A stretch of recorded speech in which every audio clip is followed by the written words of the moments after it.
we still have a scarcity of competent individuals. Think about what you are interested in and most passionate about, and then choose a pathway into that. You have to get comfortable with being uncomfortable and step out your comfort zone. Welcome to My Green Future, where we look at career planning through a green lens. Our guest on this particular conversation is Michele Lemmens, who works full-time for TCS, but actually had a really interesting and important role in bringing sustainability thinking into the Singapore context in some way, wasn't it?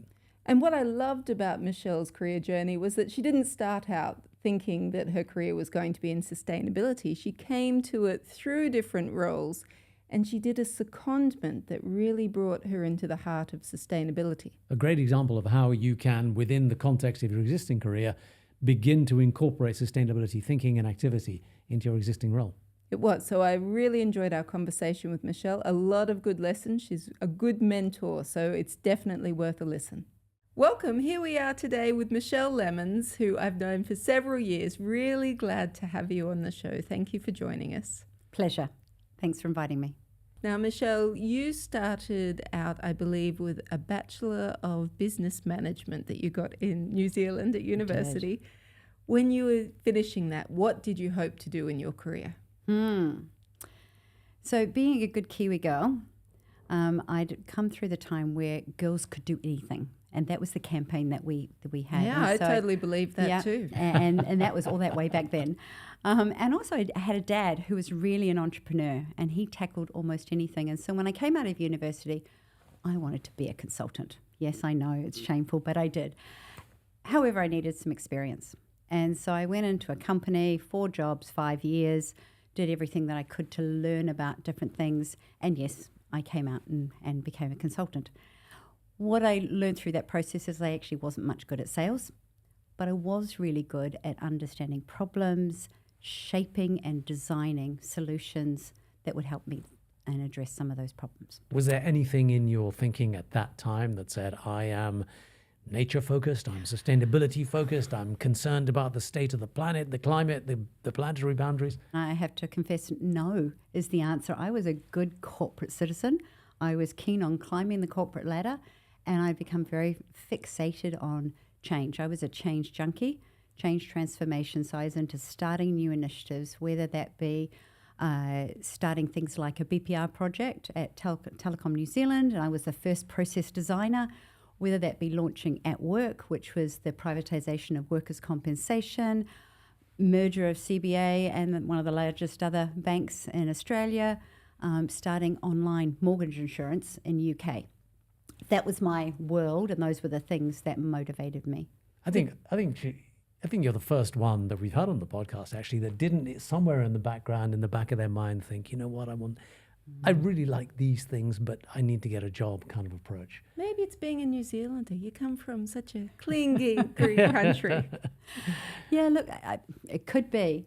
I think the thing that's really interesting is all of those core skills that I gained in the beginning. So really understanding how to build win-wins, how to do value creation across stakeholders, how to understand the core of the problem that you're trying to solve, and then package the design around that.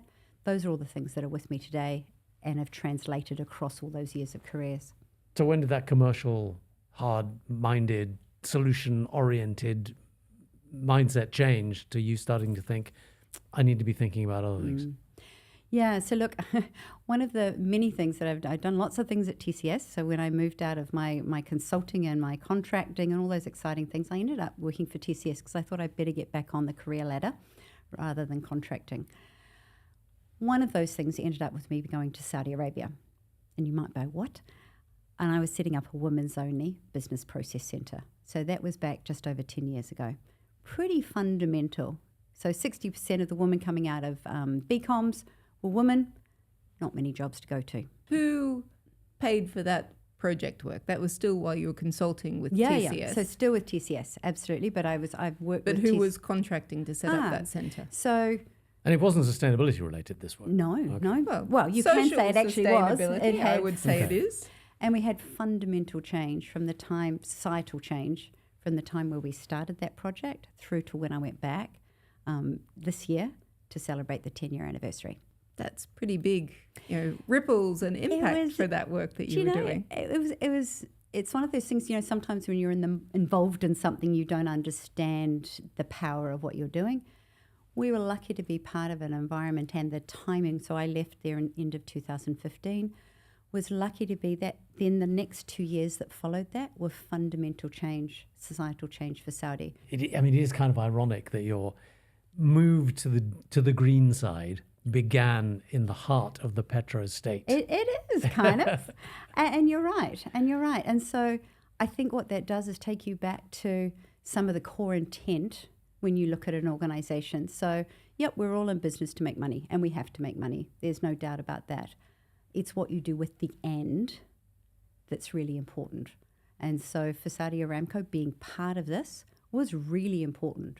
So they were heavily invested in making this work and making not just the roles that they'd given us work, which were around supply chains. So core drill bits, mechanics to do, what they did as a core business. They had initially a small amount of belief that female graduates could pick that up because you had hardcore men who've been doing that for 18, 20 years. How can a female who's just come out of college pick it up? 9 months later, they were going, they're pretty good. Pick it up. They can pick it up. They and really of course, could. like all outsourcing, it helped them then focus down on the stuff that they were really good at instead of the processes and the follow-ups and the management of some of those aspects which they didn't need to be. I'll just go for 2 seconds longer on this because it wasn't Saudi alone. I came out of Saudi and I went to Hong Kong and I picked up managing the insurance portfolio for TCS. So back into hardcore BD, P&L management, revenue, you name it, all that, those good things that we're known for as a IT deliverer. Probably about 12, 18 months into that, I went, okay, this is really great because I was working across the region, big role, but something's missing. And it took me another year to figure out the bit that was missing was the end, the purpose that I was personally involved in. So I wish it come much more quickly, but that's where I dove in and spoke to lots of different people and explored different business models, everything from foundations and not-for-profit, different standard organisations, impact investing, you name it. And that's when I came across sustainability about 2016, 2017. And I went, hang on a sec, this is fundamental to what organisations are going to need to do, change, rethink in the future. I've got quite a lot of skills that actually focus on that all the time, but this is doing it with something that's really important. So when I first met you, you had been seconded from TCS to start up the GRI, the Global Reporting Initiative Asian Hub. Yep. I mean, tell us about that. One, really interesting that you're taking a standard, that I've done some work with, headquartered in the Netherlands, bringing it here to the Asian region. But two, taking a secondment from your consulting gig to do some work in sustainability. How did that play out? Look, and it played out really well, clearly, because I'm still heavily involved in sustainability, and it gave me a really core foundation in the work that I can do today. So really critically important. I think the bit that got me to the GRI part was when I'd got to that point in Hong Kong and going, this isn't quite right anymore, I turned around and did a pitch to Girish. So Girish Ramachandran is the president of APAC at this point. And I said, we need to be getting to the sustainability. And he said, yeah, we do it as a corporate. And we've got a consulting practice that we've done that we bought 10 years ago, but customers really weren't so interested in the whole environment and sustainability back then. But sure, let's put the first person in Geo in APAC, your gig. So very shortly after that. Was that a tough sell though? Because a lot of the stuff that we talk about here is people in their existing roles in their existing companies. If they do feel the need to make a difference, they can actually try and repurpose their existing job rather than changing jobs. But that means selling it to the boss. It does. Getting good at the pitch, making sure it lands. Look, and that's the thing. I think in developing that, you've got to be clear on what value is it that you're creating for the organisation. For TCS, that was actually not as hard a pitch as it would be to many organisations, given the underlying values and given how important contributing back is both today, but also as part of our founding mission. You know, the purpose of TCS and Tata, actually the community is not just another stakeholder, they're actually the very reason we exist. And that does permeate throughout the business. So Girish was a really strong supporter of sustainability. I just actually didn't know it. And when I go strong supporter, social was very clear to him, but also he was on the GRI board. And that was something that I learned. That's the connection. So I did the pitch. I stuffed it up the first time, let's be honest. And I walked back to my desk and thought, oh, God. And then I thought, it was just a pitch. And so I went back to him and said, can I do that again tomorrow? And he said, sure. Oh, nice. So you got a retake. So, yeah, I got a retake. And he thought it was a great idea that why didn't we champion? And actually, you can see that he has championed the majority of TCS's sustainability initiatives globally. So APAC has been a leader from that. Going back to GRI. So wonderfully, he gave me the opportunity and I was seconded into setting up the ASEAN hub for 18 months. Explain GRI just quickly for the broader So audience. GRI is one of the world's most used sustainability standards across the world, but also most especially in Asia. And what it helps is an organisation in the way that they communicate, the impact that they have on the people and the planet through the work that they do. And it gives them a framework or a set of standards as well to do that. Fantastic opportunity, right? I mean, you brilliant. sort of you get to make an immediate and very significant impact, having just decided you want to get into sustainability. To what extent, though, was this an operational, procedural role in the context of doing business, as opposed to you learning about more sustainability and in integrating sustainability principles into your existing role? No, it's a good question. So I'm a learning by doing person. I was going to say, my experience of you is you are doing. I'm a doing person. I learn by doing. And so for me, those first stages, so I'd had about 3-4 months in sustainability before I stepped into the GRI role. And so what I'd been doing is the way I learn. You go talk to customers, you go talk to industry players, you start to understand, you absorb the information. And let's be honest, beginning of 2019 was just turning into being a much more popular and more referred to term.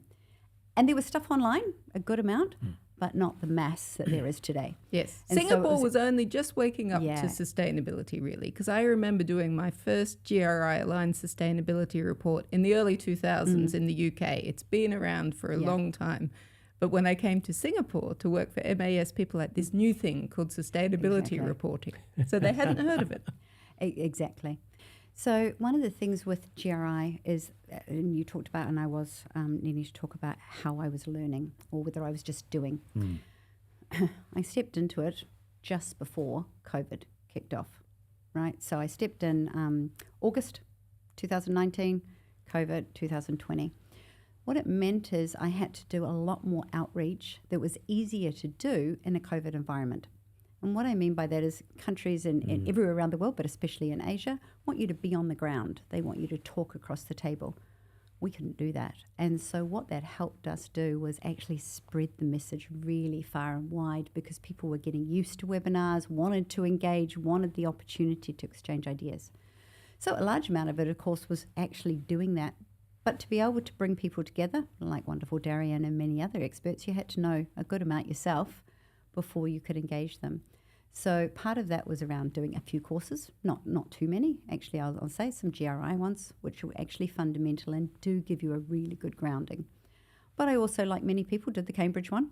You know, it's a good course. And actually, I had been in sustainability for a couple of years by the time I did it. And I thought, this should be fairly good. My goodness, it again just stretches your mind. And I think that was the time when I went, no matter how much I learn about sustainability, there's always going to be so much that I don't know. And part of that is because it stretches across the whole business, right? It encompasses every role.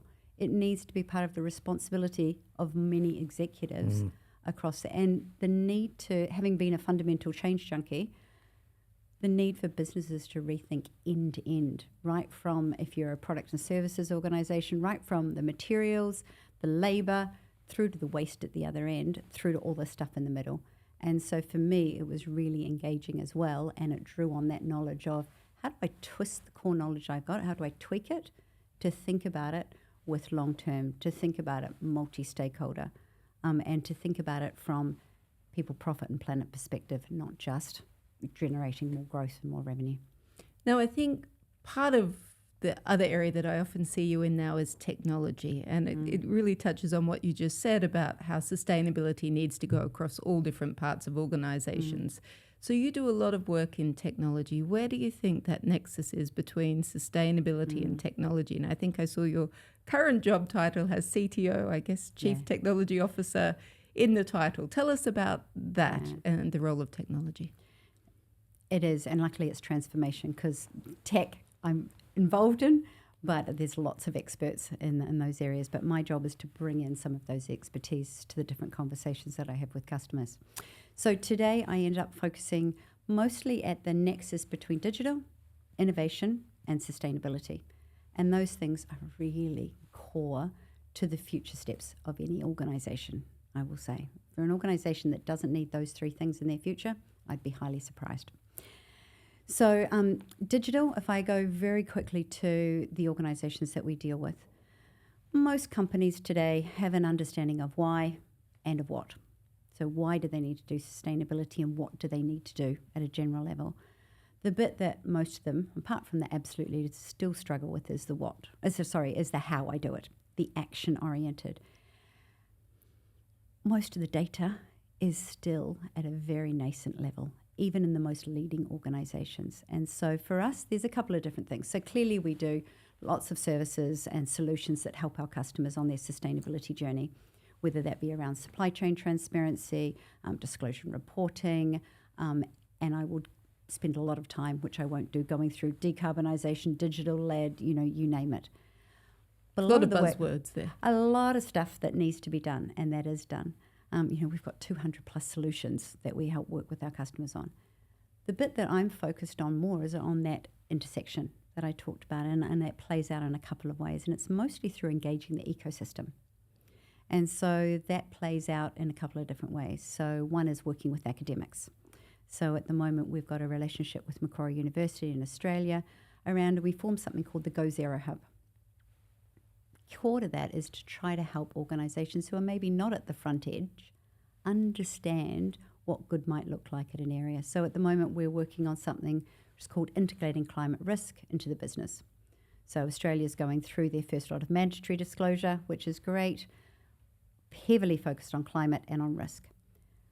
What you don't want them to do is do a one-off standalone exercise and go, phew, thank goodness we've done that now. What you want them to do... Report done, let's move on. Yeah, exactly, let's move on, everybody. What you want them to do is go, how do I bring this really quickly into the core operations and processes of my organisation? How do I get ownership and responsibility across those different CXO levels and make it that it's not somebody's job in the sustainability circle or the risk circle to get that done? So you're talking about we need to think about business in a different way. Yes. And then you need to make other people who are running other businesses think about business in this new way. Yeah.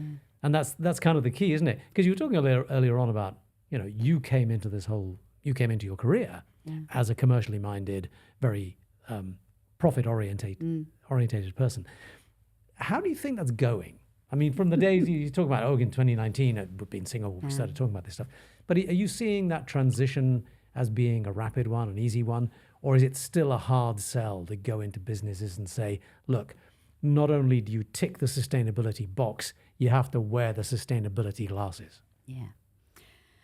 I'd love to say that we're all done and that it's BAU. People who say it's mainstreamed, I'm sorry, I don't agree that it's mainstreamed. There is still so much work to bring it into the core of organisations. Having said that, there are a lot more leaders, and when I say leaders, leading companies out there who are doing a great job. And I'm talking to more of those when I look at the executive roles, and you end up in a situation, you talk to a group of executives who are across that company and you go, wow, actually they're not just talking the talk, they actually understand their contribution to sustainability and what their job is in relation to that. I wish I could say that was the norm. It's not, in my view. But part of what you've done is bring that passion or engagement out in other people. Yeah. You said you really did that with TCS when you pitched about doing sustainability, And then I'm not sure the role, chairman, became a champion and looked at sustainability in the other ways. So through your consulting work, is it partly that you're bringing out how other people are interested and intersect with sustainability? Yeah, and I think somebody described it when I first moved back to Singapore, and they said, well, really, you're a sustainability advocate now. And I went, I'd never really seen myself as an advocate. And the more I thought about it, especially in relation to GRI, I understood actually that's where it was. And so today I spend a good amount of my time, the Go Zero Hub is one example. I also do work with CSIRO and startups. I also do work with SMU and their business innovation and growth engine, do work with Slingshot, do work with some other groups as well. And so to your point, and like yourself, Darian, speak very regularly on sustainability and innovation and leadership. A couple of the things I think that are really important to me, and not just about walking the talk on sustainability, is helping inspire others. So a couple of examples of those would be at TCS. I co-chaired the task force a couple of years ago for sustainability across TCS to go, how do we shape it? What does it look like? Not just as a service practice, but how do we bring that knowledge? And there was a huge amount of that really involved upskilling, challenging, questioning, helping people find their way. Another thing in TCS was we did an incubator for sustainability. And so we had people pitch in their ideas, then they got to run with them for a couple of months to see if they could get them into a viable solution that we could then amplify and start to scale. And doing that coaching has become a much stronger part of my daily job, but also what I like doing. And so through sustainability, there's a couple of things that have changed, not just my knowledge and my ability to make impact, but also the breadth of activities that I get involved in. So the diversity of activities and the importance of networking and the importance of being available and accessible, not to everybody, admittedly, but when somebody reaches out and goes, how did you do it, or how do you approach it? Up until now, I've been pretty happy to try and help them. So what do you tell them? What are the elements of this coaching involved? Because you said at some point you realized I need purpose in my life, and there are people who are thinking the same thing. But the landscape now is very different, as we've said. Yes. So what do you tell them? What are the process? Does it vary depending on the stage of their career? Yeah, no, I think that's good questions. First off, start to talk to people, start to learn. So don't form a picture of what you hear. Think about sustainability and what is important or not important, but get out there and be curious.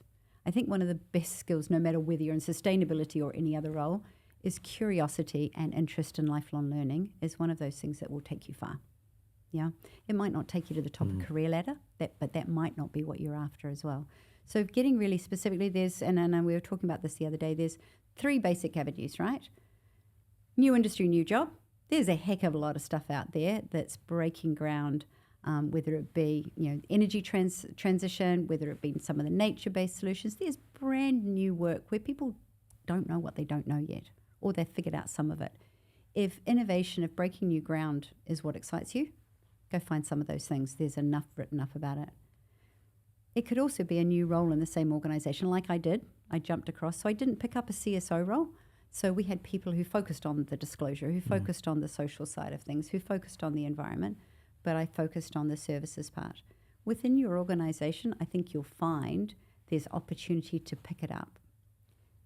And or look at your own role and go, what's the sustainability element within my role that I can be doing? And so that's, if you're looking at it but not wanting to jump straight in, that's actually an easy first step. So if I'm a finance manager, if I'm a risk manager, if I'm a marketing person, if I'm an HR exec, if I'm an innovation exec, if I'm an IT exec, what is it that's related to sustainability? What are the things that I contribute towards helping an organisation reach its goals? And some of those actors have been to the table much earlier. The IT industry hasn't actually been there as early as it should have been. It's only just getting its seat around the table, I would say.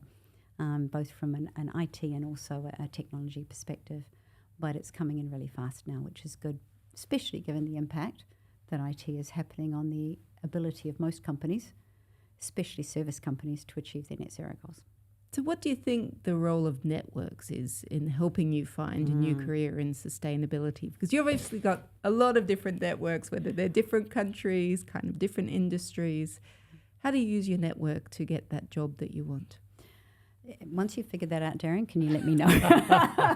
But what I can say is one of the things is about joining the pieces together and being able to have a conversation. So staying quite singular and narrow in your field, it'll make it very difficult to make change, no matter whether you're wanting to go into sustainability or something else. As soon as you are curious and you go out and you go to certain things, events, discussions, and you engage in those, you have to learn through that. And it helps you understand, by engaging in those networks, what is it that's singing to you? Is there something in particular that goes, oh, actually, that's really interesting? Or are you still at that very broad? So first off, the network should help with the breadth, to be more specific. So sustainability is just so broad today. It's not broader today. It's talked about a lot today. Figure out which part, get an understanding of the breadth, but then today you need to go deep.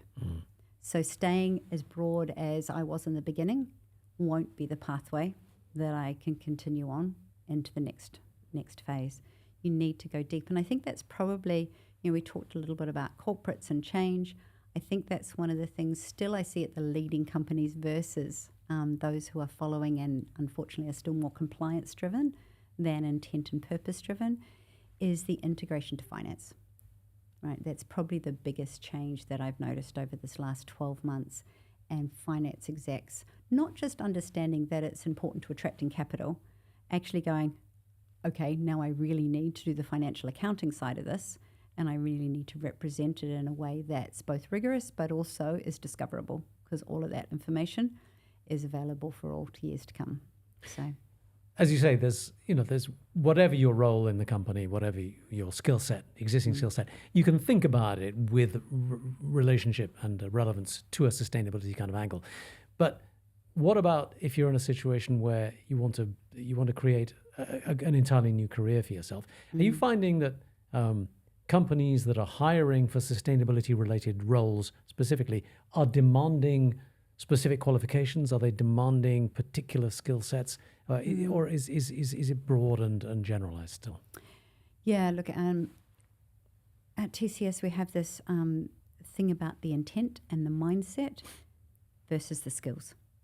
Most things you can train for, whereas the thinking, the openness, the being able to challenge, being able to explore new things and take your knowledge and grow it is more what I would see the sustainability mindset needs to be. Now, if you're going into a sustainability reporting role today and you're not doing a junior role, you need to know about that. You need to have done it before. However, those teams are growing still, and you need to have somebody junior. So it depends which level I think you're going in at.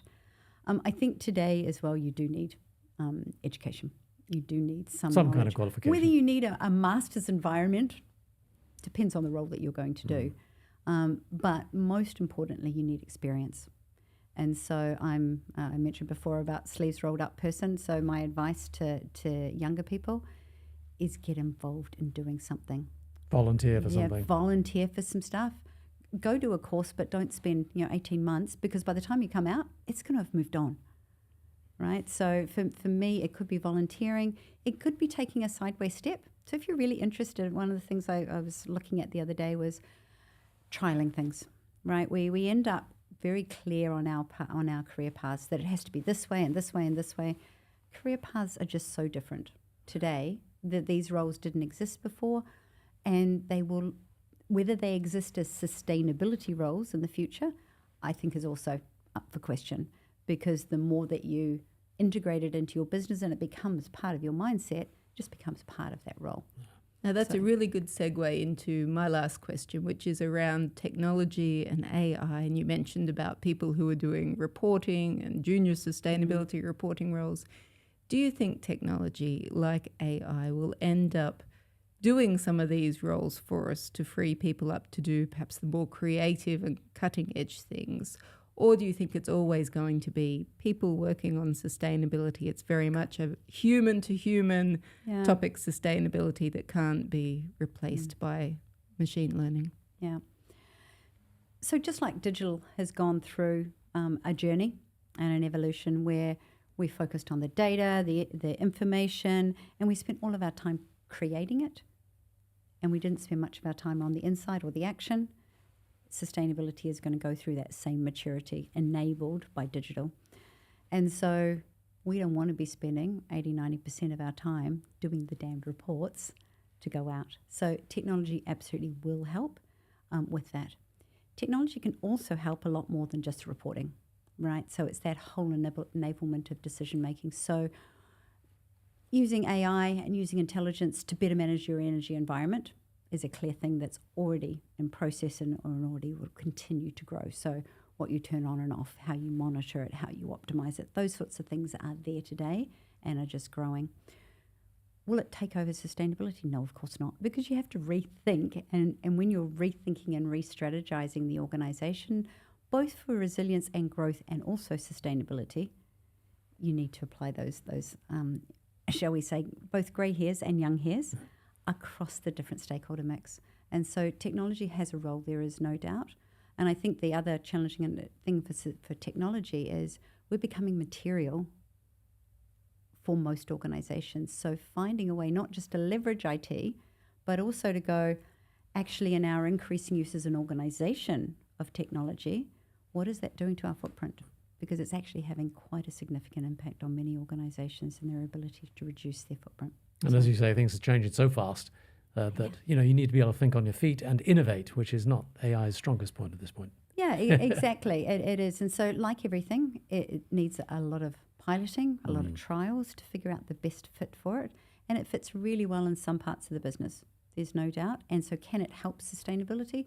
Yes, there's no doubt about that. But we've still got a lot of hard roads to go through on the sustainability. So, for me, if I look at the groups of companies that we're all dealing with, there's still a lot that have got a lot of work to do in the middle to get themselves towards being a sustainable organisation. And a lot of future jobs ahead. Michele, thanks a lot for talking to us. That's Thank you so much for coming in today. Pleasure. Thanks for having me. Hope you enjoyed that conversation. Thanks for watching. Now, the whole purpose of this series is to be able to inspire others to take action to make their careers more green and to think about how they can influence the green agenda within the companies that they already work for. And I hope if you are inspired at all, then you'll get in touch and engage with us a bit. Now, we know just from speaking with all of our guests that this can sometimes be a minefield. It's hard to know where to start, what are the best courses, what are the best sources of information. So if you'd like to get in contact, please email us on the email below or contact us through LinkedIn. And if you have any thoughts about kind of the subjects you'd like to hear us discuss or people or industries that you'd like featured on the conversation, let us know about that as well. Get in touch. Thank you.